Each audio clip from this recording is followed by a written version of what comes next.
Nous allons aujourd'hui attaquer le chapitre 15 qui concerne le cercle. Donc le cercle, c'est un chapitre qu'on a déjà au final travaillé cette année dans la construction de quadrilatères à l'aide du compas ou lorsqu'on a travaillé sur les médiatrices. Donc l'objectif, c'est de connaître et de savoir utiliser la définition d'un cercle et tout ce qui va avec. Donc définition, le cercle de centre O est constitué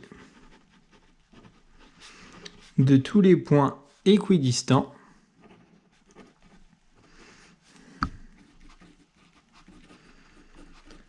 Donc équidistant, c'est un mot qu'on avait déjà vu justement quand on travaillait sur les médiatrices. Donc c'est tous les points qui vont être à la même distance du point O. Donc nous avons notre première propriété. On considère le cercle C de centre O et de rayon R. Donc ici nous avons notre cercle C, notre centre O, notre rayon R. Ici nous avons notre point M, ici notre point N. Donc ici nous avons notre point M qui appartient au cercle de centre O et de rayon R. Et on aimerait connaître la longueur OM. La longueur OM, elle va être égale à R, puisque d'après la définition, tous les points appartenant au cercle, ils sont à la même distance. Donc si ici j'ai petit r, ici je vais aussi avoir petit r. Donc si le point M appartient au cercle C, alors la longueur OM est égale à petit r. Maintenant, j'ai que la longueur ON, elle est égale à R. Eh bien, si la longueur ON, elle est égale à R et qu'on a un cercle de centre O et de rayon R, bien, on va pouvoir dire que le point N, il appartient à ce cercle. Donc, si la longueur ON est égale à R, alors le point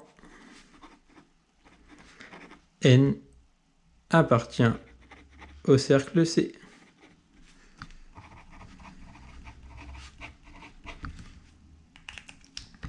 Nous avons ici notre exemple. Le cercle C a pour centre O et pour rayon 1,8. Donc notre rayon est de 1,8 cm. Le point M appartient au cercle. Donc d'après la propriété juste avant, on peut dire que la longueur OM est elle aussi de 1,8 cm. Et enfin, si ON fait 1,8 cm, alors le point N va appartenir au cercle de centre O et de rayon 1,8. Nous allons maintenant passer au vocabulaire. Une corde est un segment dont les extrémités sont deux points du cercle. Donc ici nous avons notre figure O, C, B, A, E et notre point D. Donc on nous dit que c'est un segment, donc c'est quelque chose qui va être à l'intérieur de notre cercle. Donc une corde est un segment dont les extrémités sont deux points du cercle. Donc, par exemple, je vais avoir ici mon point D, ici mon point E, que je vais pouvoir relier. Et ça, c'est ce qu'on appelle une corde. Donc j'ai fait DE, j'aurais pu très bien faire DC, DA, EB, etc. Maintenant, nous avons qu'un diamètre, c'est une corde passant par le centre du cercle. Donc, nous avons ici, l'exemple, c'est pas AB.